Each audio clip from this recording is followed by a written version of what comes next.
Hello friend, it's Francine here on a beautiful spring Friday. I'm in my garden. You could probably hear the twinkling of wind chimes and my little tchotchkes for the garden.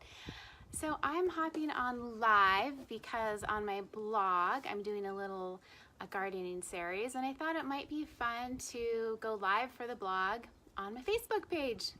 So here I am. Thanks for taking a peek at this video on the replay, or for joining me now if you happen to be around.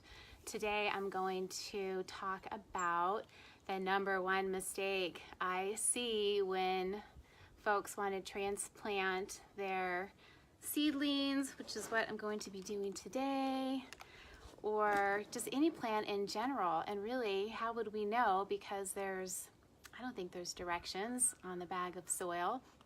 So anyway, again, thanks for watching, and here we go. I'm going to share that tip with you, which is you don't get your soil wet enough.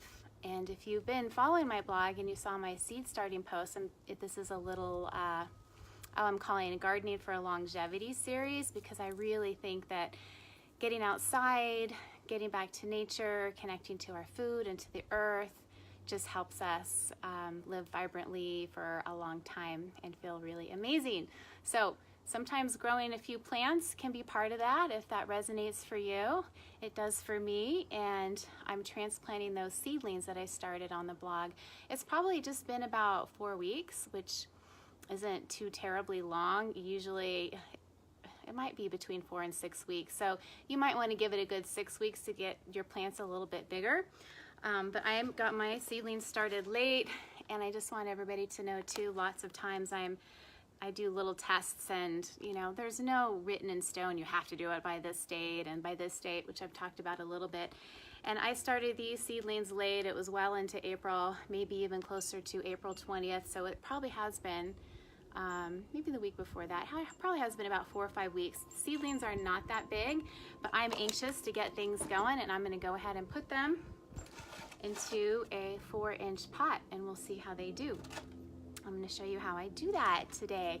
First of all, my soil is really nice and damp. I have it right below the camera here. Again, you can see how when you squeeze it like that, it just sticks together in a clump. And this is just regular potting soil. Or you can use gardening soil, use what you have. And I just scoop it, well, let's put just a little bit in the bottom of the pot because you want to have room for the plant, right? And then here I have, this is a purple Cherokee tomato. Save this little stick. And just, you could gently cup the plant like this between your fingers and just squeeze the bottom of the cell. And it should pop right out. As long as these are moist, it shouldn't be a problem at all. And there we have this little tomato plant. Now, only one of the Cherokee purples came up. Most of the time you'll have 2 or 3, and then you can decide if you want to save those 2 little seedlings and have 2 or 3 of the same tomato plants, or give to a friend. And I love giving them to a friend. So I just set this little plant, I loosened it up a bit, the roots, so they can go into the pot and not continue growing in a small square. And then you just sprinkle the dirt around like so. And there we go. There's the Cherokee, beautiful purple Cherokee tomato plant. So in some instances, when you're transplanting, you might have, like this has 4 tomato plants, and this is the black icicle. This is one of my favorite plants. So if anybody out there is watching, and you want a black icicle and you're local, I'm gonna have extras. So in the case where there's more than one plant, then you can just, hey, who's here? I don't see, somebody joined with a thumbs up, so I appreciate that. So there you have, there's the 4 plants. I'm just gonna gently, I'll just set those 2 in my soil and just pull it apart really gently.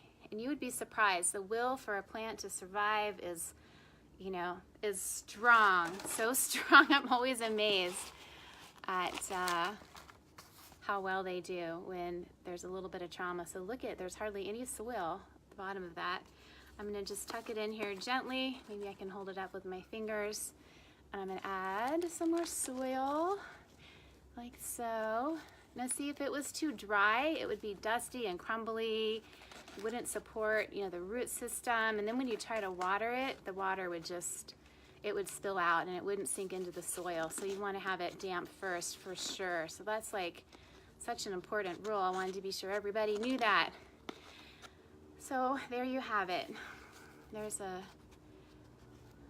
another tomato, and sometimes they might look a little bit wilty when they're done. This is a huge shock to the root system, so don't be discouraged. In the next day or two, they're gonna perk right back up. You wanna be sure you label, you know, your plants. Once you're gonna wanna make new labels, and now you can use the wood sticks. They won't get so moldy inside the seedling container. And when it comes to smaller, like this basil, I'll just probably turn that into two 4-inch pots. I'll pull it apart and still keep them together, like 3 or 4 little stalks into one pot is totally fine. I have some peppers in here and some more tomatoes. So I'm gonna be working on that today. And then once I have these plants, like so, I'll use another one of these containers here to hold them. And I'm just gonna I'll water a little bit in the top, just like that. And then, you know, always water on top if the soil dries out, but be sure you bottom water too. That helps a lot. And bottom water, like I mentioned before, is just putting the pot in the bottom like that, filling up, just fill up the bottom tray like about a 1/4 inch, and then they'll get some moisture from the roots below as well. And after, you know, in a couple of weeks, once they're sort of over the shock of being transplanted, then you can give them a little special fertilizer in the bottom of the container again too. Unless it's dry, you want to keep it moist on top as well. And what I do, you can do a fish emulsion or, you know, seaweed emulsion. This time I'm trying this ocean sea minerals, and I just put one ounce of that inside of a gallon container right here. And so in a couple of weeks, I'll water that into the little seedlings and give them a little extra boost. Who has ever had a problem? You know, when you plant some plants in soil that's too dry, even outdoor pots, when you're putting your flowers out and stuff, digging around in that dry soil is just not ideal. So water them really well first, introduce a little more new soil, and then add your plant into that. And you can also, you know, give them a little drink of some ocean sea minerals too, or whatever fertilizer you have on hand. I would just recommend giving even your outdoor flower pots, you know, a couple of weeks to adjust before fertilizing them with some kind of organic, natural fertilizer. Okay, comment below if any questions pop up when you're watching this video, and if you have any questions or want some ideas, you can send me a little note. I've got tons of garden ideas. Everybody knows that's local, but I love getting outside, and it's a great way to connect to nature and stay young. So, all right, have a beautiful Friday, everybody, and enjoy this lovely spring weather. It's an amazing day, and I will talk to you soon. Mwah.